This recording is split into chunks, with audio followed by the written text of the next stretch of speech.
오늘의 주요 뉴스입니다. 코로나19 유행이 악화할 경우 연말 연초 신규 확진자가 8,000명에서 12,000여 명으로 늘어날 수 있다는 예측 결과가 나왔습니다. 당국은 지금의 확산세가 당분간 유지될 것으로 보고 유행을 누그러뜨릴 대책을 다방면으로 강구하고 있습니다. 국내 오미크론 변이 감염자가 하루 새 22명이 늘어 모두 60명을 기록했습니다. 하루 만에 20명이 넘는 감염자가 확인된 것은 이번이 처음입니다. 정부가 체육관 임시 중환자 병상과 관련해 의료질을 생각하면 부적절하다고 밝혔습니다. 중환자실은 밀폐시설에서 감염 관리를 철저히 해야 하는 첨단 시설이라며 체육관이나 야외 천막에서 그런 관리를 하는 것은 어렵다고 설명했습니다. 50년 뒤 우리나라 인구가 3,700만 명으로 줄어들 것이란 전망이 나왔습니다. 15세에서 64세인 생산 연령 인구 비율은 지난해 72%에서 50년 뒤면 46%까지 감소하고 65세 이상 고령층은 현재 15%에서 50년 후엔 46%까지 비중이 늘어날 것으로 분석됐습니다. 지난해 코로나19 확진으로 중등교원 임용시험을 치르지 못한 수험생들이 국가를 상대로 낸 손해배상 소송에서 일부 승소했습니다. 서울중앙지법은 국가가 소송을 낸 수험생 1명에 위자료 1,000만 원씩을 배상하라고 판결했습니다.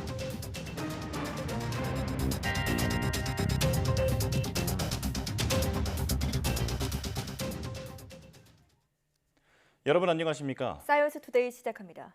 코로나19 확산세가 이어진다면 연말 연초 신규 확진자가 하루 8,000여 명, 많으면 12,000여 명으로 늘어날 수 있다는 예측 결과가 나왔습니다. 중앙방역대책본부가 서정숙 의원실에 제출한 단기 예측 결과 자료에 따르면 당국은 유행이 악화할 경우 이달 말 신규 확진자가 8,000에서 9,000명대, 내년 1월 말에는 8,000에서 11,000명대가 될 것으로 내다봤습니다. 또 당국은 유행이 현 수준으로 이어진다면 이달 말 신규 확진자 수는 6,700에서 8,000여 명, 내년 1월 말 5,900에서 8,400여 명이 될 것으로 전망했습니다. 한편 국가수리과학연구소는 현 유행 상황이 지속할 경우 이달 15일 신규 확진자 수는 6,846명, 22일에는 8,729명, 31일에는 12,158명이 된다고 설명했습니다. 중환자 수는 15일 994명, 22일 1,272명, 31일 1,767명으로 늘어날 것으로 추정했습니다. 코로나19 중환자 병상 부족 사태를 해결하기 위해 체육관 등의 대규모 임시 중환자 병상을 마련해야 한다는 전문가들의 제안이 나온 데 대해 정부는 의료질을 생각한다면 부적절하다는 입장을 밝혔습니다. 손영래 보건복지부 중앙사고수습본부 사회전략반장은 중환자실은 모든 의료적 환경을 최적으로 맞추고 환자를 관리하는 첨단 시설이라며 체육관이나 야외 천막에 그런 관리를 하는 것은 어렵다고 설명했습니다.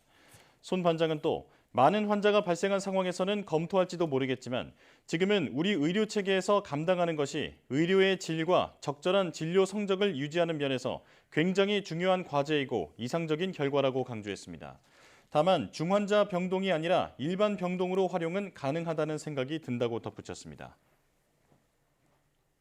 국내에서 코로나19 새 변이 바이러스인 오미크론에 감염된 사람이 22명 늘어 모두 60명이 됐습니다. 추가로 확인된 신규 확진자 가운데 6명은 해외 유입 사례, 16명은 국내 감염 사례입니다.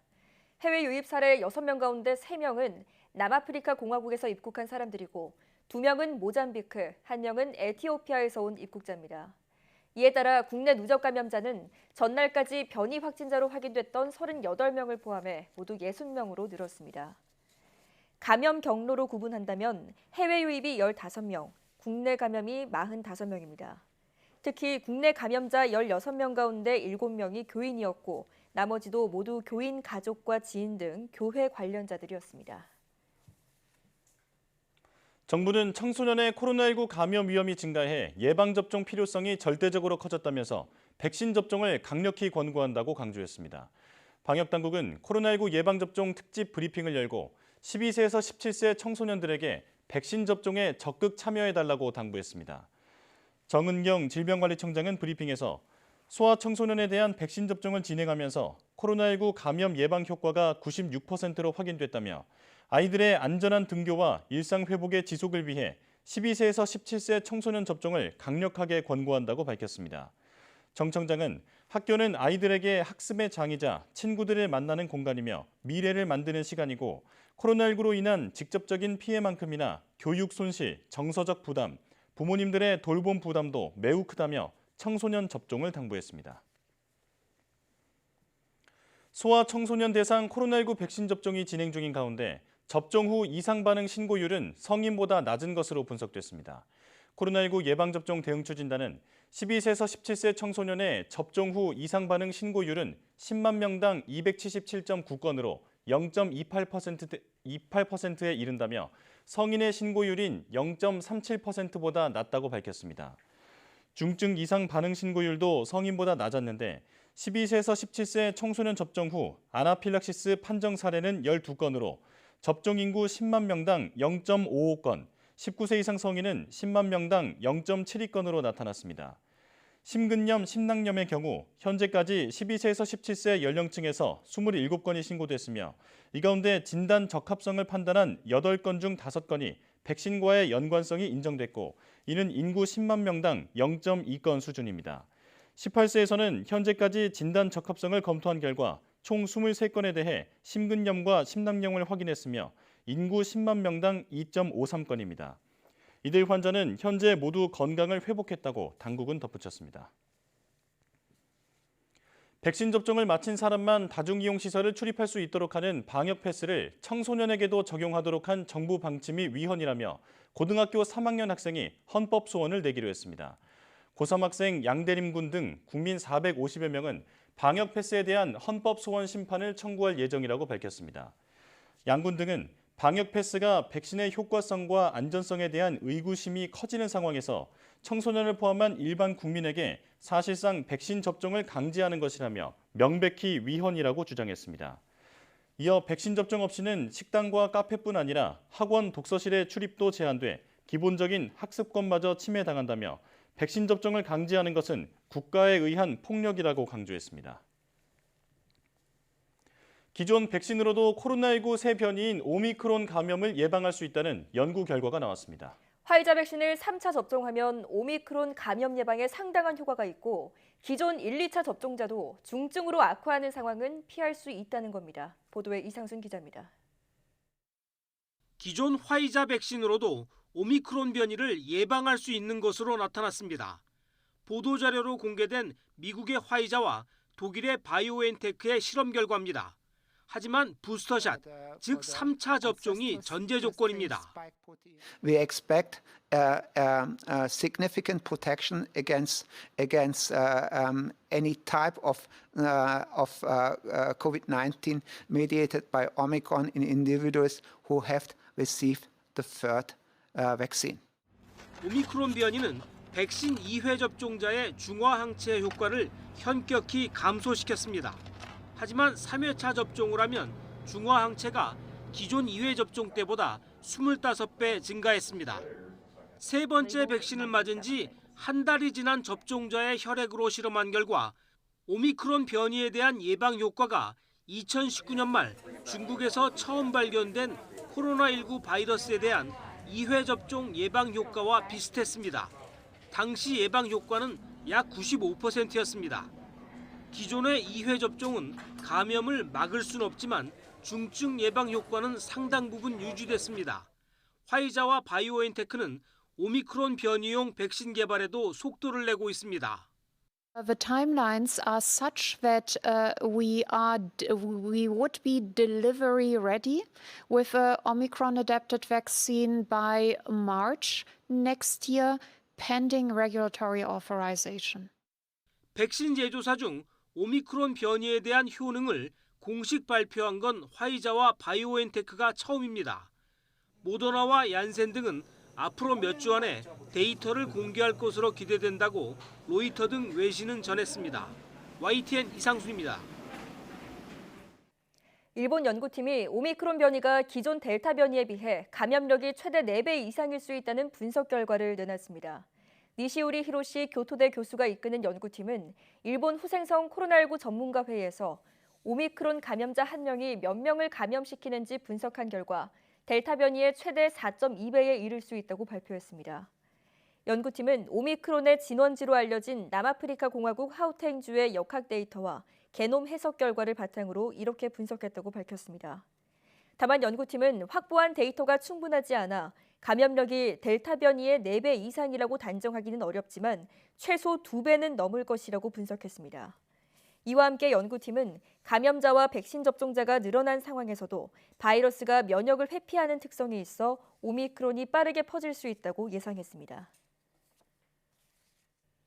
지금까지 미국에서 오미크론 변이에 감염된 43명 중 4분의 3은 백신을 맞은 사람이고 3분의 1은 부스터샷까지 맞은 사람이라고 로셸 월렌스키 미국 CDC 질병통제예방센터 국장이 밝혔습니다. 아직 통계 대상이 적긴 하지만 오미크론의 백신 회피 능력이 밝혀진 것입니다. 월렌스키 국장은 다만 오미크론 감염자들의 주요 증상은 기침, 충혈, 피로 등으로 가벼운 수준이고 입원한 사람은 1명뿐이라고 밝혔습니다.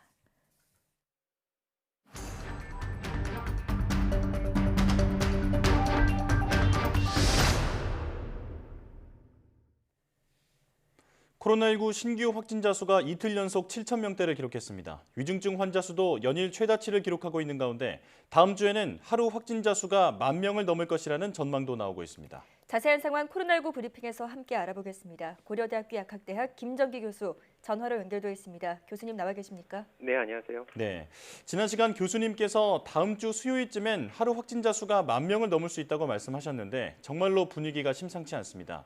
자, 게다가 중증 화율도 예상보다 높아서 위중증 환자가 급증하고 있는데요. 지금 상황 어떻게 보십니까? 오늘 발표된 신규 확진자도 7,000명을 넘어서 연 이틀째 7,000명대 확진자를 보이고 있거든요. 예. 거기에 위중증 환자도 증가를 하면서 현재 857명이나 달합니다. 근데 지금 전국 병상 가동률이 78.8%고 어제 기준으로 수도권 병상 가동률도 85%에 달하거든요. 네. 이 정도 수치면 방역당국의 비상계획 발동 기준인 전국 75% 중환자 병상 가동률을 넘긴 지가 한참이 됐습니다. 어떻게 보면 이제 100%에 도달한 게 아니기 때문에 괜찮은 거 아니냐라고 생각할 수도 있는데 네. 실제로 방역당국, 그러니까 우리 보건당국에서 가지고 있는 병상 개수하고 의료 현장에서 실제 가동할 수 있는 병상 개수에는 차이가 좀 있을 수가 있거든요. 예. 네. 대표적으로 병상은 가지고 있지만 의료 장비 등이 없어서 바로 가동이 불가능한 경우도 있고 실제로 의료진도 부족하기 때문에 가동이 불가능한 경우도 있습니다. 더군다나 기존의 병상을 이용하고 있던 환자가 이 완치돼서 중환자 병상을 나가시는 게 아니고 어느 정도 호전이 되면 감염병 전담병원으로 전원이 되거든요. 예. 근데 이런 과정에서 이송하는 데 시간이 걸리기 때문에 일단 지금 병상 가동률 80%를 넘었다라고 하면 사실상 소진됐다 이렇게 보는 게 맞을 것 같습니다. 예. 그러니까 현재 사태의 가장 큰 원인은 기본적으로는 60대 이상의 고령층 돌파 감염에 따른 위중증 환자가 급증하는 상황이고요. 네. 여기에 앞서도 말씀하신 것처럼 연일 7,000명대 확진자가 나오면서 신규 확진자가 증가를 하게 되면 일정 비율로 지금 한 2%대로 보고는 있는데 네. 이렇게 위중증 환자가 발생을 하게 됩니다. 그러면 지금보다도 더 위중증 환자 숫자가 늘어날 가능성이 상당히 높다 이렇게는 보고 있습니다. 그렇게 되면 코로나19 환자에 대한 의료 지원은 거의 마비가 된다 이렇게 볼 수가 있거든요. 예. 이렇게 되기 때문에 실제로 치명률도 계속 증가를 하고 있다 이렇게 보고 있습니다. 그래서 네. 어제도 57명의 환자분이 안타깝게 돌아가시는 상황이 발생을 했는데 치명률도 지금 7월달 0.31%, 10월달 0.64%, 현재는 0.82%까지 도달했거든요.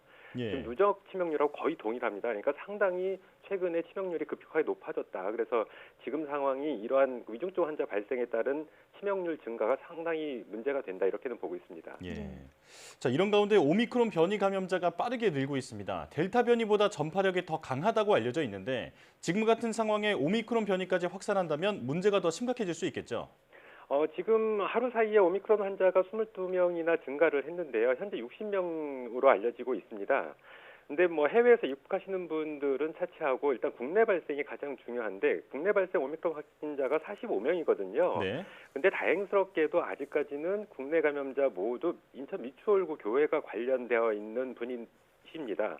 근데 중요한 부분은 향후에 교회와 연관성이 없는 확인되지 않은 그런 사례가 나오게 되면 이 부분이 본격적인 지역사회로의 전파다, 즉 방역망을 벗어났다 이렇게 보는 게 맞을 것 같습니다. 예. 근데 제 개인적으로 볼 때는 이미 방역망을 벗어날 그 가능성이 상당히 높다 이렇게 보고 있거든요. 그러니까 확진된 연관성이 있어야지만 오미크론 분석이 들어가는데 지금은 연관성이 특별하게 확인이 안 되면 오미크론 분석으로 안 들어가고 있는 상황이기 때문에 예. 아무래도 이미 본격적인 지역사회 전파가 일어나지 않았을까. 이렇게 되면 감염력이 오미크론 바이러스가 훨씬 더 델타보다도 높고 앞서도 리포트에 나오신 것처럼 뭐 일본 연구진에 따르면 뭐 4배 정도 높다. 적어도 2배 이상 될 거다. 이렇게 보고 있거든요. 네. 그렇기 때문에 앞으로 신규 확진자 규모는 오미크론 여파로 더 증가할 가능성도 상당히 높다. 이렇게는 보고 있습니다. 네. 예. 자, 말씀하신 대로 오미크론 변이의 전파 속도에 비해서 접촉자 분류나 격리 등의 역학조사가 늦어지는 게 아니냐는 지적이 나오고 있습니다. 방역당국은 아직 중증으로 진행된 사례는 없다고 밝혔지만 안심할 수는 없을 것 같거든요. 어떻게 보십니까? 네, 맞습니다. 지금 안심할 단계는 아니다 이렇게 보고 있습니다. 왜냐하면 병원성 데이터에 대한 공식적인 입장이 뭐 국내에서 아무데도 나온 데가 없거든요. 예. 일단 뭐 지금 정황상으로 어떤 경향성상으로는 델타보다는 병원성이 낮아진 것 같다라고만 추측을 할 뿐이지 명확한 데이터가 없습니다. 만약에 지금 뭐 예상하고 있는 것처럼 오미크론 변이의 그 병원성이 델타보다 낮아졌다라고 하더라도 중증환율이 0%로 떨어지는 게 아닙니다. 그러니까 지금 델타 변이 바이러스의 중증환율이 2%대를 보이고 있는데 만약에 더 감소해서 만약에 1% 또는 0.1%로 낮아진다라고 하더라도 예. 확진자 중에 그 일정 비율로 위중증 환자가 나올 수밖에 없는 구조입니다. 예. 그러면 오미크론 바이러스 자체가 전파력이 높기 때문에 확진자가 더 증가를 하게 되겠죠. 더군다나 백신 회피 능력도 있다라고 알려져 있어서 돌파 감염 환자들도 계속 증가를 합니다. 그렇게 예. 되면 이렇게 확진되신 분들 중에 일정 비율이 위중증 환자로 발생을 하게 되고 그렇게 되면 델타랑 비교를 했을 때 위중증 환자 발생 규모는 그대로이거나 아니면 오히려 증가할 수도 있다. 왜냐하면 확진자가 늘어나기 때문에 이렇게 예. 볼 수가 있거든요. 그렇기 때문에 지금은 안심할 단계는 아니다. 이렇게는 보고 있습니다. 예. 자, 방역 당국이 추가 접종의 중요성에 대해 연일 강조하고 있는데요. 이런 가운데 화이자와 바이오엔테크가 3회 접종까지 마치면 기존 백신으로도 충분히 오미크론 변이를 예방할 수 있다고 밝혔습니다. 어떤 내용입니까? 지금 말씀하신 것처럼 화이자 그리고 바이오엔테크에서 연구 결과를 냈는데 백신 2회 접종 우리가 기본 접종으로 알고 있는 2회 접종까지 하면 분명히 오미크론에 대해서는 중화항체 효과가 상당히 감소하더라. 반면에 2회 추가 접종을 해서 3차 접종을 완료할 경우에는 중화항체가 기존 2회 접종 때보다 25배나 증가하더라. 이렇게 연구 결과를 발표를 했거든요. 네. 근데 이 부분은 글쎄요. 지금 이제 그 제약사 이 백신을 개발한 제약사 측의 연구 결과이고 이와 관련성이 없는 제3자의 연구 결과들이 안 나와 있는 상태라 이 연구 결과에 대한 신뢰성에 대해서는 아직은 물음표가 있다. 이렇게는 보고 있습니다. 예. 어찌됐든 간에 일단 뭐 화이자 측의 연구 결과가 맞다라는 가정하에 일단 추가 접종은 반드시 필요할 것 같다라고 생각을 하고 있고 네. 추가 접종으로 오미크론의 어떤 감염력이나 병원성을 그나마 우리가 막을 수 있다라고 하면 다행스러운 결과 중에 하나다라고는 보고 있습니다. 다만 지금 오미크론뿐만 아니라 오미크론 때문이 아니라 델타 변이의 항체 효과가 감소를 하면서 나타나는 돌파 감염이 문제거든요. 특히 우리나라 같은 경우에 현재 오미크론이 아니고 델타 변이가 문제를 일으키는 만큼 3차 접종은 지금 필수다 이렇게는 보고 있습니다. 예. 네. 자, 추가 접종에 대한 필요성이 있는 건 맞고 오미크론에 대한 구체적인 백신 효능은 연구 결과를 앞으로 조금 더 신중하게 지켜봐야겠습니다. 자, 상황이 이렇자 그동안 비상계획 도입에 유보적인 입장이던 방역당국도 대책 논의에 들어갔습니다. 현재 확산세를 막기 위해서는 당장 비상계획을 발동해야 한다 이런 주장도 나오고 있는데요. 가장 시급한 대책이 뭐라고 생각하십니까? 기본적으로 앞서도 말씀드렸던 것처럼 중환자 병상 부족 문제가 굉장히 심각합니다.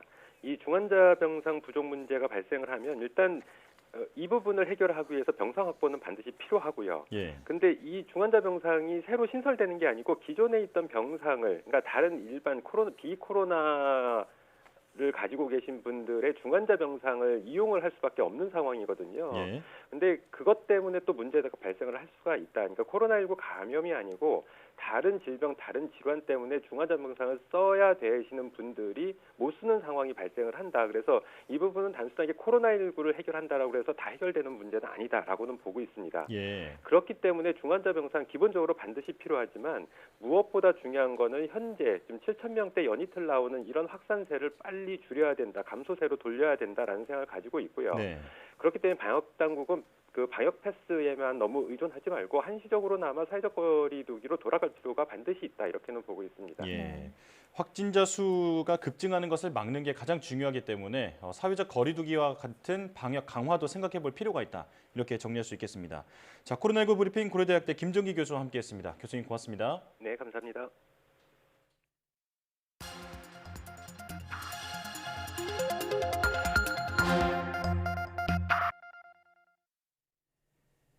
다양한 분야의 이슈를 과학 기자의 시각으로 들여다보는 사이언스 취재파의 시간입니다. 네, 오늘은 최소라 기자와 함께하겠습니다. 어서 오세요. 안녕하세요. 네, 오늘 어떤 소식 준비해 오셨나요? 네, 코로나19 병상 부족 사태가 현실이 되면서 정부는 재택치료를 활성화하는 방향을 선택했습니다. 예. 지난달 말부터는 모든 코로나19 환자를 대상으로 재택치료를 기본 원칙으로 정했고요. 또 지난 8일에는 재택치료에 대한 개선 방안까지 발표했는데요. 국내 재택치료가 어떻게 이뤄지고 있는지 살펴보고 또 풀어야 할 문제는 없는지 짚어보겠습니다. 예, 확산세가 심각해지면서 갈수록 재택치료의 중요성이 커지고 있는데요. 일단 현재 지금 재택치료 중인 환자가 몇 명이나 됩니까? 네, 8일 기준으로 18,000여 명입니다. 하루 사이에 1,000여 명 늘어난 겁니다. 네. 지난주 발생한 확진자의 절반가량이 재택치료 중인 것으로 집계됐는데요.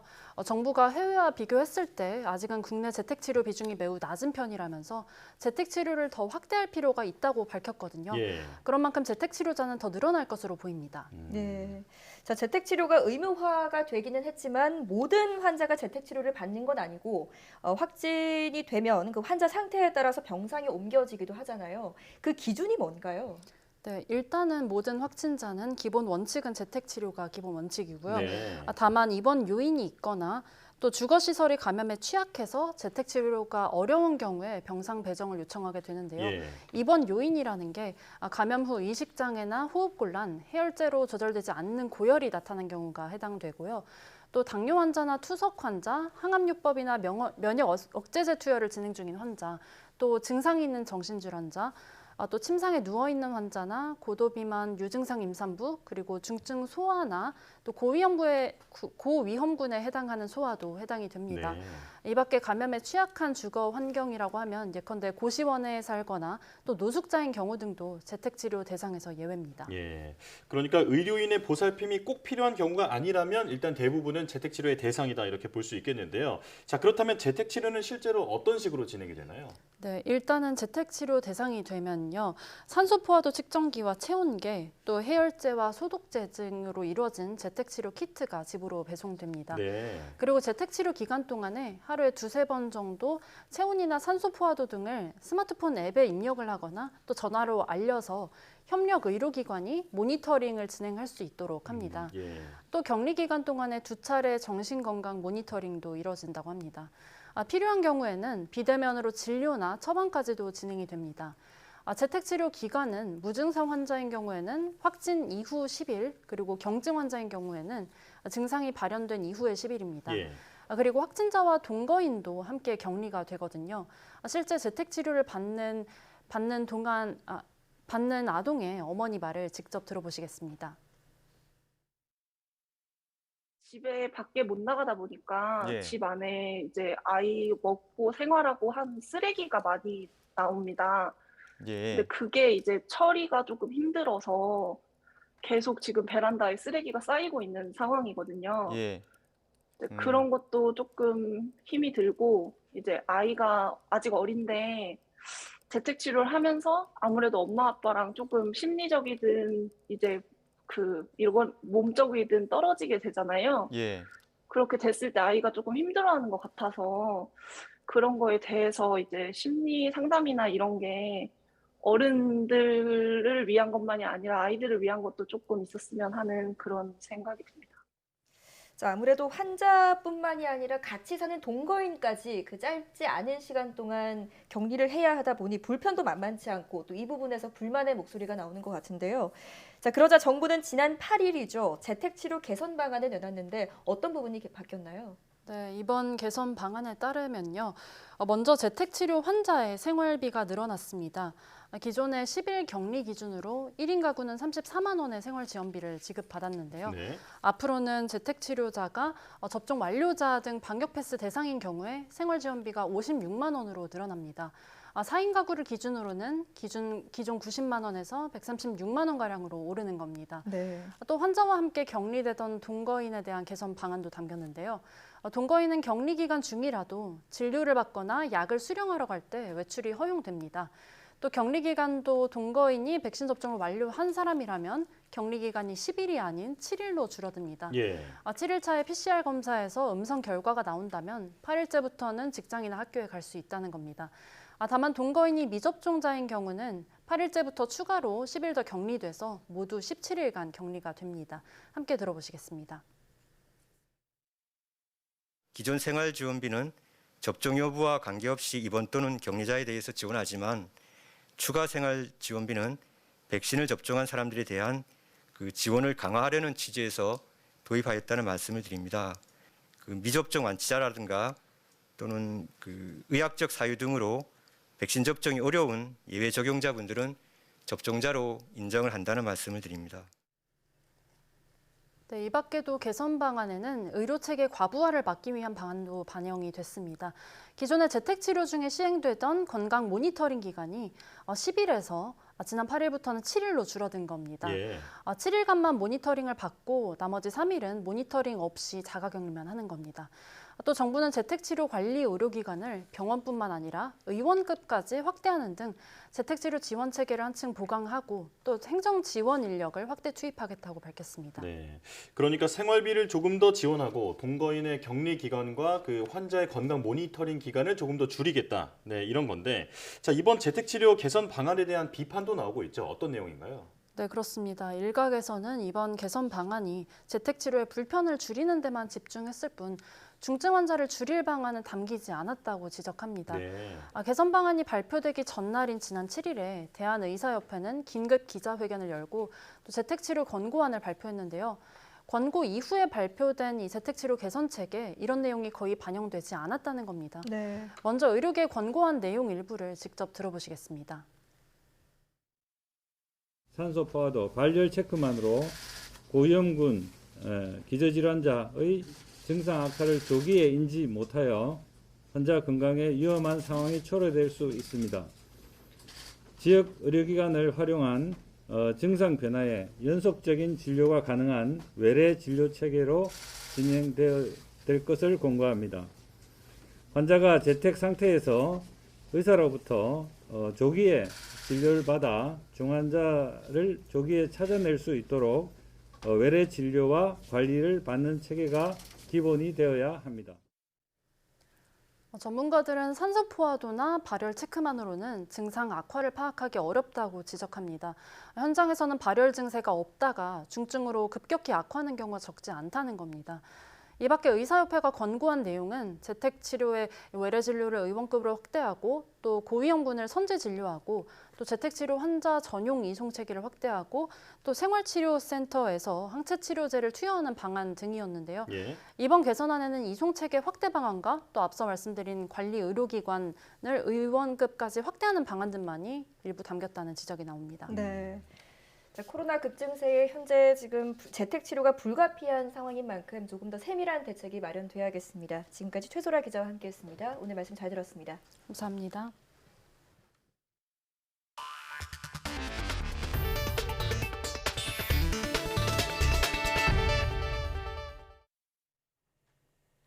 지난해 코로나19 집단 감염 여파로 중등 교원 임용 시험의 응시 자격을 박탈당했던 수험생들에게 국가가 배상해야 한다는 판결이 나왔습니다. 서울중앙지방법원은 수험생 이모 씨 등 40여 명이 국가를 상대로 낸 손해배상 소송에서 국가가 원고 1명당 위자료 1,000만 원을 배상하라고 판결했습니다. 원고 측 대리인은 판결 직후 법원에서 위법성이 받아들여져 응시생들이 정당한 배상을 받게 돼 다행이라고 소감을 밝혔습니다. 앞서 수험생들은 지난해 교육부가 하반기 초중등 1차 임용시험에서 코로나19 확진자의 응시를 제한하자 확진됐다는 이유만으로 응시를 제한한 건 위법하다며 국가를 상대로 한 사람에 1,500만 원을 청구하는 소송을 냈습니다. 문이과 구분을 없애고 통합형으로 처음 치러진 올해 대학 수학능력시험은 국어, 수학, 영어 모두 어렵게 출제되면서 변별력이 높아진 것으로 보입니다. 한국교육과정평가원이 수능 채점 결과를 발표했는데 영역별 표준점수 최고점은 국어가 149점으로 어려웠던 작년 수능보다도 5점 높아졌습니다. 영역별 표준 점수 최고점이 높으면 시험이 어려웠다는 의미입니다. 국어 최고점 인원도 28명에 그쳐 지난해 151명에 비해 급감했습니다. 수학 표준 점수 최고점은 147점으로 지난해 수학 가형과 나형 표준 점수 최고점보다도 무려 10점이 올랐습니다. 절대평가에 따라 등급만 표기하는 영어의 경우 90점을 넘긴 1등급 비율이 6.25%로 작년의 절반에 그쳐 어렵게 출제됐다는 평가입니다. 한국사는 1등급 비율이 37.57%로 지난해와 비슷한 수준으로 출제됐습니다. 사회탐구 표준점수 최고점은 63점에서 68점으로 점수차가 5점 발생했고 과학탐구는 77에서 68점으로 전년 점수차와 비슷했습니다. 개별 성적표는 10일 수험생들에게 배부됩니다.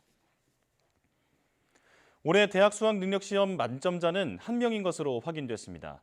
한국교육과정평가원장은 2022학년도 수능 채점 결과를 발표하면서 전체 만점자는 국어와 수학, 탐구 영역에서 만점을 받고 절대평가가 적용되는 영어와 국사에서 1등급을 받은 수험생이라고 밝혔습니다. 만점을 받은 학생은 졸업생이며 탐구 영역에서는 사회탐구를 응시했습니다.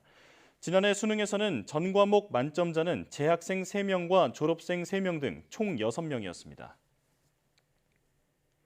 CT나 MRI 같은 의료 영상은 2차원 사진 형태라서 환자는 물론 의사도 병변을 쉽게 파악하기 어려운데요. 국내 연구진이 기존 의료 영상을 3D 모델로 변환시키고 이를 특수 안경 없이도 홀로그램으로 볼 수 있는 기술을 개발했습니다. 양회영 기자가 취재했습니다.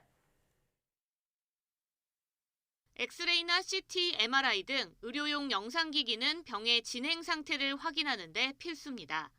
하지만 단층 촬영 방식이기 때문에 종양이 어디에 있고 어느 정도 크기인지 환자는 물론 의사도 정확히 파악하기 어렵습니다. 그런데 국내 연구진이 기존 의료 영상을 3D 모델로 최적화하는 기술을 개발했습니다. CT나 MRI 의료 영상을 학습한 AI 알고리즘이 1, 2분이면 자동으로 3차원 입체 영상으로 변환하는 겁니다. CT나 MRI 사진을 단층으로만 봤을 때는 이게 암이라고 쳤을 때 어떤 형태인지 우리가 확 와닿지가 않습니다. 인공지능을 사용해서 이것을 학습을 시킨 다음에 가장 최적화된 형태로 3D 형상을 만들어서 이거를 홀로그램 디스플레이에 띄울 수 있는 기술을 개발했다고 생각하시면 되겠습니다. 연구진은 특수 안경 없이도 홀로그램을 볼 수 있는 초다시점 디스플레이에 개발한 3차원 이미지를 적용해 시각화하는 데도 성공했습니다. 사람의 시선을 따라 홀로그램이 자연스럽게 이동해 특정 위치에서만 볼 수 있었던 기존 단점도 극복했습니다. 또 손을 뻗거나 고개를 흔드는 것만으로 홀로그램 영상을 제어할 수 있는 센서도 개발해 수술 중에 쉽게 사용할 수 있도록 만들었습니다. 인공지능 기술을 접목을 해서 사용자가 어떤 위치에 있는지, 어떤 자세로 있는지, 그리고 어떤 동작을 하는지를 인식을 하게 되면 그런 3차원 홀로그래픽 디스플레이 시스템이 스스로 그 동작에 연동해서 컨텐츠 같은 걸 제어를 할 수가 있거든요. 연구진은 국내 중소기업에 기술 이전했으며 수술 현장 최적화를 위해 공동 연구 개발도 이어가기로 했습니다. 이 기술이 상용화되면 의사가 특수 안경을 쓰지 않아도 수술 중에 3차원 정보를 쉽게 얻을 수 있어 수술 성공률이 높아질 것으로 기대됩니다. YTN 사이언스 양우영입니다. 50년 뒤 한국 인구가 3천만 명 수준으로 쪼그라들 거란 정부 전망이 나왔습니다. 통계청은 장래 인구 추계를 통해 현재 5,100만 명 수준인 한국 인구는 2070년에는 3,700만 명 수준으로 줄어들 거라고 밝혔습니다. 또 사망자가 출생아보다 많은 자연 감소 규모는 갈수록 커져서 지난해 3만 명이 줄어든 데서 10년 뒤엔 한 해 10만 명이 감소하고 50년 뒤엔 51만 명이 줄어든다고 내다봤습니다. 15세에서 64세까지의 생산 연령 인구가 전체에서 차지하는 비중은 급감해 지난해 72%이던 게 50년 뒤면 46%가 될 것으로 분석했습니다. 반대로 65세 고령 인구의 비중은 갈수록 늘어 현재 15% 정도에서 50년이 지나면 46%로 전체의 절반 수준에 이른다고 전망했습니다. 일본 유명 기업가가 국제우주정거장에 도착해 12일간 우주여행을 시작했습니다. 유명 기업인 마에자와 유사쿠 씨 등 일본인 2명을 태운 러시아 우주선이 국제우주정거장 ISS에 도킹하는 데 성공했습니다. 안전 확인을 거친 뒤 우주정거장 내부로 들어간 마에자와 씨는 기다리고 있던 우주 비행사들과 악수를 하며 웃는 얼굴로 손을 흔들기도 했습니다. 일본 민간인이 국제우주정거장에 들어간 것은 이번이 처음으로 이들은 앞으로 12일간 우주에 머물게 됩니다. 우주에 머무는 동안 이들은 각종 실험을 실시해 인터넷에 전송하는 등 활동을 이어간 뒤 오는 20일 지구에 귀환할 예정입니다. 이번 우주여행을 위해 들어간 비용은 1인당 수백억 원에 이르는 것으로 추정됩니다.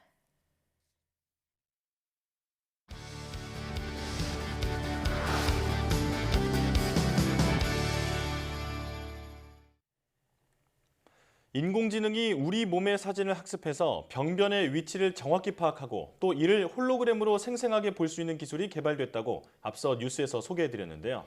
SF 영화에서나 볼 법한 장면일 텐데요. 오늘 과학의 달인에서는 이 기술을 개발하신 한국과학기술연구원 생체재료연구센터 한형섭 박사 모시고 더 자세한 이야기 나눠보겠습니다. 어서 오십시오. 네, 나오셔서 고맙습니다.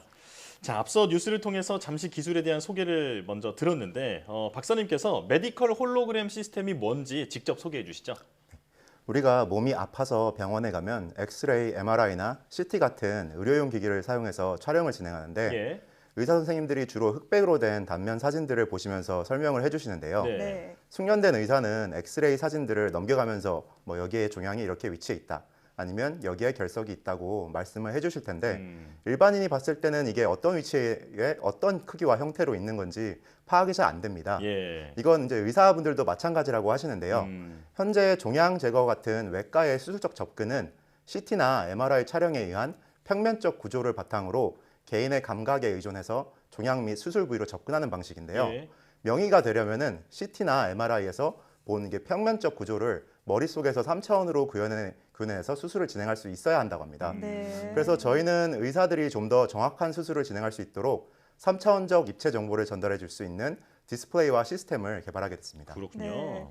사실 이 기술이 개발되기 전까지는 우리 몸의 장기들을 2차원으로밖에 볼 수가 없었는데 3차원으로 보게 된다면 어떤 특별한 점이 있을까요? 네, 저희 기술을 적용을 하면은 암 조직이나 결석 같은 것들도 정확한 위치에 정확한 크기로 홀로그램 형태로 구현되기 때문에 예. 일반인들도 이걸 직관적으로 쉽게 이해할 수 있을 정도의 병변 표현력을 가지게 됩니다. 예.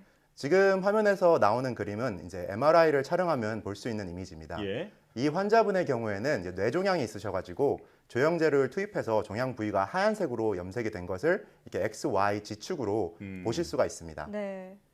그리고 이제 이번에 나온 화면은 조금 전에 MRI 그림을 홀로그램식으로 변환한 건데요. 이게 노란색으로 보이는 부분들이 이제 암 조직이고 이게 어떤 모양이고 크기인지 직관적으로 알 수가 있습니다. 예. 네. 훨씬 실감이 나고 뭔가 감이 온다 이런 생각이 드는데요. 자, 핵심은 병변 부위를 3D로 볼 수 있게 해준다라는 건데 그런데 이미 엑스레이나 CT, MRI 영상을 3차원으로 볼 수 있게 해주는 기술이 있다고 들었습니다. 네. 지금 그 기존의 기술과의 어떤 차별점은 뭔가요? 네, 엑스레이 사진이 기본적으로 이제 X선을 인체에 투과시켜가지고 밀도 차이에 따른 인체의 내부 구조물을 볼 수 있게 해주는 거라면은 예. CT는 이제 이러한 엑스레이 사진을 아래에서부터 위까지 층층이 찍어가지고 수천 장의 엑스레이 사진을 쌓아놓는 것으로 생각하시면 됩니다. 예. CT를 입체적으로 보기 위해서는 기술적으로 이제 3D 모델링이라는 작업을 하게 되는데 이 모델링을 정확하게 하려면은 기본적인 이제 의학 지식이 있는 사람이 많은 시간을 들여서 사진을 이렇게 한 장 한 장 넘기면서 필요한 부분을 설정해 주는 작업을 해야 됩니다. 네. 그렇기 때문에 이제 이렇게 복잡하고 미세하거나 위험한 수술이 아닌 이상 시간이 부족하다는 이유로 잘 진행하지 않는 경우가 많고요. 예. 또한 이렇게 만든다고 해도 이러한 3D 모델을 2D 화면에서 봤을 때 오는 차이점들이 생기게 되고 이런 것들을 이제 극복해 보려고 최근 몇 년 동안 3D 프린터를 사용해서 모형을 만드는 연구도 꽤 진행됐는데요. 네. 이게 모형을 만드는 시간이 오래 걸리고 이게 부정확한 형상 구현으로 인해 가지고 부족함이 많았습니다. 예. 또 홀로렌즈라든지 아니면 3D 수술용 모니터가 개발이 되었지만 이것들을 활용하기 위해서는 이제 안경이나 디바이스를 직접 착용해야 하는 불편함이 따릅니다. 홀로렌즈의 경우에는 사람의 눈이 한 번에 하나씩밖에 집중할 수 없게 되어 있는데 수술 부위 근처에 인위적으로 이렇게 3D 물체를 띄어서 사용하다 보니 시각 피로로 인해서 수술 결과가 오히려 좋지 않게 된다는 논문들이 발표되고 있습니다. 예. 저희 연구팀은 이러한 단점들을 극복하기 위해서 무안경 3D 홀로그램 재현 및 비접촉 컨트롤 시스템을 개발했습니다. 이게 수술용에 적합할 정도로 높은 밀도의 3D를 재현해주는 초다시점 디스플레이를 만들고 이 디스플레이가 사용자의 위치와 자색을 인식해서 3D로 복원된 모델을 수술실에서 디스플레이를 만질 필요 없이 제어할 수 있도록 설계하였습니다. 네. 그리고 여기에다가 이제 기존의 CT나 MRI에서 촬영되는 이미지들을 인공지능을 사용해서 분석에 필요한 부분만 설정하는 방식을 습득하고 자동으로 3D 모델로 복원하는 알고리즘을 적용했습니다. 예. 이게 3차원으로 볼 수 있을 뿐만 아니라 보다 안전하고 또 인공지능이 우리 몸을 정확하게 분석한다는 점이 이 기술력의 핵심이 되겠네요. 자, 지금보다 기술이 더 좋아지면 상용화도 기대할 수 있는 건가요? 네, 이게 데이터가 많으면 많을수록 병변이 훨씬 더 정확하게 표현이 되는데 예. 의료계와의 협업이 되게 중요한 상황입니다. 앞으로 기술이 더 발전되기 위해서는 인공지능 알고리즘의 정확도를 높이는 것이 중요한데요. 반복 학습과 데이터베이스화가 필요해서 많은 환자의 임상 데이터를 모아야 합니다. 예. 현재 저희는 이 기술을 국내 한 중소기업에 대형 기술 이전 완료한 상태이고요. 앞으로 2년간 아산병원과 서울대 의대 측과 함께 공동 연구를 진행하고 이 한국형 각종 질병 알고리즘과 데이터베이스를 구축해 나갈 예정입니다. 현재 가장 빠르게 적용될 것으로 예상되는 분야는 성형외과인데요. 예. 네. 성형 쪽은 이제 비교적 기술적으로 적용하기에 간단하고 상담 현장에서 활용하게 될 경우 이게 체감이 많이 되는 분야여서 이미 어느 정도 얘기가 진행되기도 했습니다. 아, 예. 자, 기술의 실용성을 높이기 위해서 말씀하신 대로 의료계와의 협업이 정말 중요할 것 같은데 이걸 또 직접 의사분들에게 보여주셨잖아요. 그럼 반응이 어떻던가요? 네, 의사분들은 처음에 보시고 이제 홀로그램 수준의 밀도 있는 3D 그림에 놀라시는 편이고요. 본인들이 이제 주로 진행하시는 수술이나 임상 분야에 맞추어서 적용시킬 수 있게 그 분야를 먼저 빨리 개발해달라고 부탁을 주로 하셨습니다. 아, 예. 실질적으로 이게 상용화가 된다면은 환자들에게 설명하기에도 좋지만 의대생들이나 인턴 또는 레지던트들 교육시키기에도 효율적으로 사용할 수 있다는 반응이 많으셨습니다. 아, 네. 네. 반가운 소식이었을 것 같은데, 자, 무엇보다 이번 기술은 인공지능 연구단과 또 공동 연구를 통해서 진행됐다고 들었습니다. 어떤 계기로 공동 연구를 진행하게 되신 건가요? 이번 연구는 인공지능 연구단의 강민구 박사님과 협업을 통해서 진행이 되었는데요. 네. 저는 그동안 생체 재료 개발을 해왔고 동물 실험이나 환자들의 CT 이미지에 3D 모델링을 통해서 생체 역학적 평가를 진행하는 중이었는데요. 이런 것들을 좀 더 효율적이고 쉽게 표현할 수 있다면 좋겠다고 생각을 늘 해오다가 원내 동호회로 친해진 강민구 박사님과 함께 연구를 수행하게 됐습니다. 아, 네. 당시 강 박사님은 초다시점 디스플레이 개발 연구를 하고 계셨고 제가 주로 하는 분야는 의료용 3D 메디컬 이미징 기술이었는데요. 제가 강 박사님께 디스플레이 기술을 의료 분야에 적용해보자고 제안해서 지금의 기술이 완성되게 되었습니다. 네. 연구라는 게 워낙 다양한 분야가 존재하기 때문에 대부분은 자기 연구 분야 비슷한 박사님들과 연구를 진행하는데요. 기술이라는 게 결국 사용 가치가 있으려면 다양한 사람들의 니즈를 맞출 줄 알아야 하고 이 과정에서 여러 기술이 합쳐져야 할 때가 있거든요. 예. 내 연구가 부족한데 이걸 채워줄 수 있는 사람을 찾는 게 필요한데 저희 한국과학기술연구원은 종합연구소 체제여서 융합 연구를 진행할 수 있었던 것 같습니다. 예. 저희 연구원에서는 이렇게 다양한 분야의 기술을 연구하고 창업도 하고 또 이제 실용적인 연구를 많이 하라고 권장하는 추세입니다. 예, 동호회에서 이 학문 간의 컨버전스가 이루어졌다. 네, 이런 생각이 드는데요. 네. 자, 그런데 오늘은 메디컬 홀로그램을 주제로 박사님을 모시긴 했지만 원래는 박사님께서 생체 재료 개발 관련 연구를 해오셨다고 들었습니다. 자, 이 분야가 어떤 분야고 또 그동안 어떤 성과가 있었는지도 설명해 주시죠.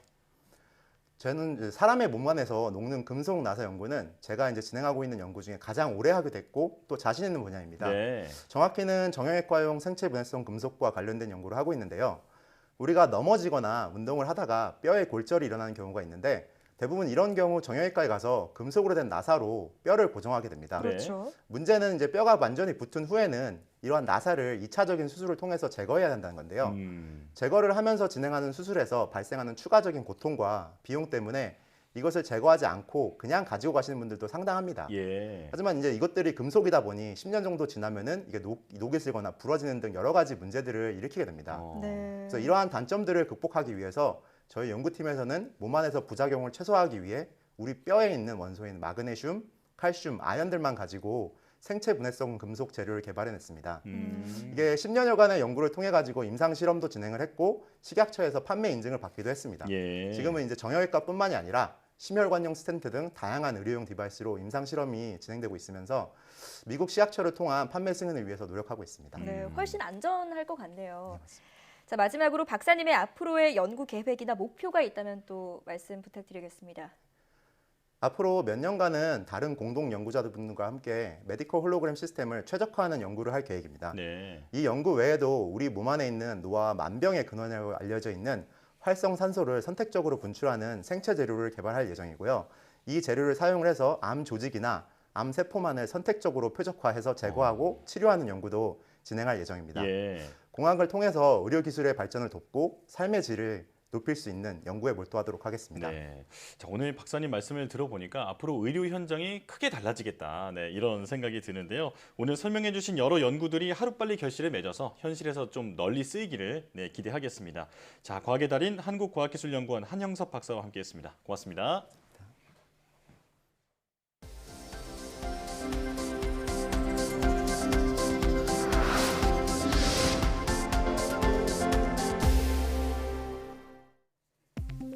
싱가포르에서 정확도가 97%에 달하는 타액 기반의 코로나19 신속 항원 검사 기법이 개발되었습니다.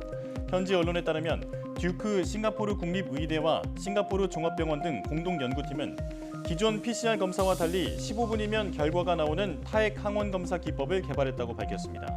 일반적으로 타액 검사는 음식을 먹거나 음료를 마신 뒤에는 타액의 농도가 떨어져 검사 신뢰도가 낮아지지만 연구팀은 코로나19 바이러스와 결합하는 나노 입자를 더 많이 사용해 정확도가 떨어지지 않도록 했습니다.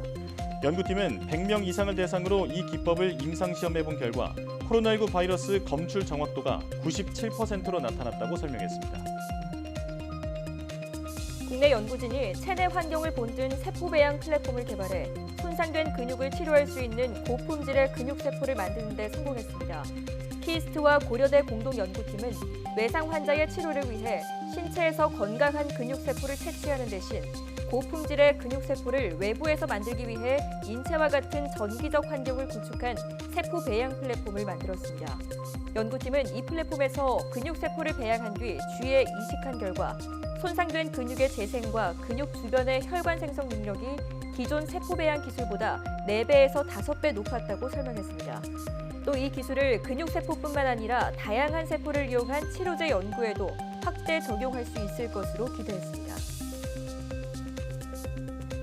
온실가스 배출량이 계속 증가하면 21세기 말에는 지구 평균 온도가 약 4도 증가하고 강수량이 800mm가 넘는 극한 기후 현상이 발생할 수 있다는 예측이 나왔습니다.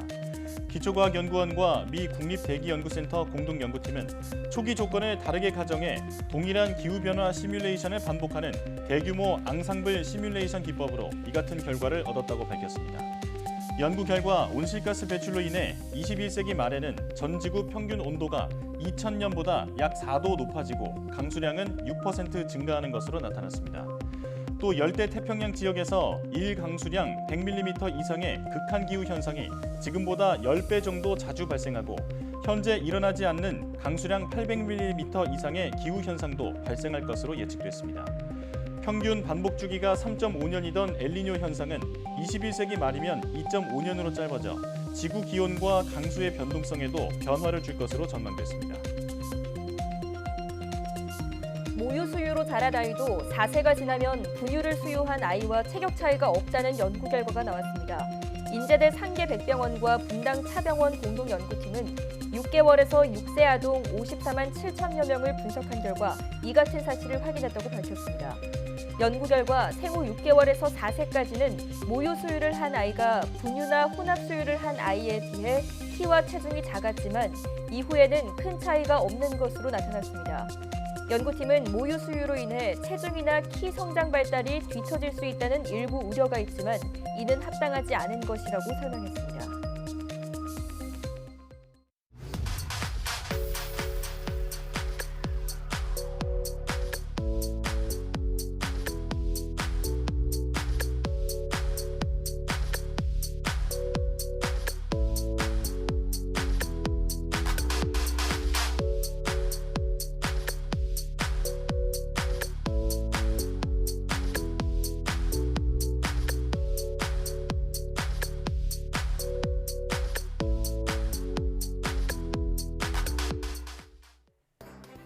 이대로 코로나19 유행이 악화할 경우 확진자가 10,000명까지 늘어날 수 있다는 암울한 전망이 나왔습니다. 정부는 유행을 누그러뜨릴 대책을 다방면으로 강구하고 있는데요. 적절한 대책 마련도 중요하겠지만 나와 내 이웃을 보호할 수 있는 가장 기본적인 방안은 철저한 개인 방역 수칙 준수라는 것을 다시 한번 상기해야겠습니다. 사이언스 투데이 마칩니다. 함께해 주신 여러분 고맙습니다.